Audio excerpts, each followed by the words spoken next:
Hello hi friends, எல்லோரும் எப்படி இருக்கீங்க? இன்றைக்கி மீன் குழம்பு செஞ்சேன். சின்ன வெங்காயம் பூண்டெல்லாம் நிறைய போட்டு மீன் குழம்பு செஞ்சேன். அது ஸ்டார்டிங்லேருந்து எடுக்கலான்னு பார்த்தா பாதியிலேருந்து தான் எடுக்க முடிஞ்சது. அதனால் வெங்காயம் போட்டு நல்லா வதக்கிட்டு ப்ரௌன் கலரில் ஆனதுக்கப்புறம் தக்காளி போட்டுக்கினேன்.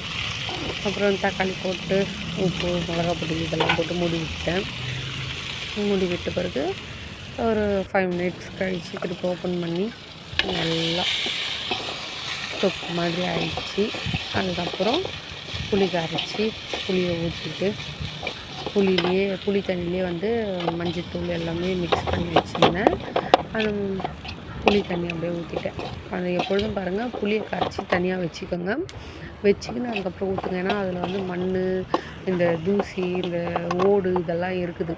அதனால் அது நான் ஊற்றுறேன் பாருங்கள். இப்போ அடியில் காமிக்கிற பாருங்கள் எவ்வளோ இருக்குது பாருங்கள், எவ்வளோ மண் இருக்குது பாருங்கள்.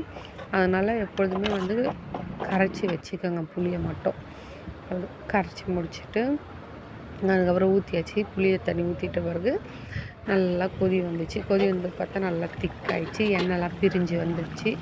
இந்த ஸ்டேஜில் இருக்கும்போது நம்ம மீனை போட்டுடலாம். மீன் பேருனே தெரியல. மீனை வாங்கிட்டேன். அது மாதிரி கோடு போட்டு வச்சுருந்தேன்.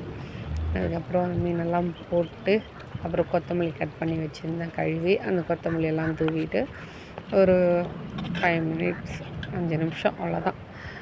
அதுக்கப்புறம் கொத்தமல்லாம் போட்டு மூடி வச்சுட்டு ஆஃப் பண்ணிட்டேன்.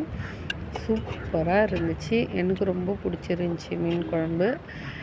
உங்களுக்கு எத்தனை பேருக்கு மீன் குழம்பு பிடிக்கும்னு சொல்லி கமெண்ட் பாக்ஸில் கமெண்ட் பண்ணுங்கள். இது மாதிரி வீடியோ வேணும்னா நம்ம சேனலை லைக் பண்ணுங்கள், சப்ஸ்கிரைப் பண்ணுங்கள். நன்றி, வணக்கம்.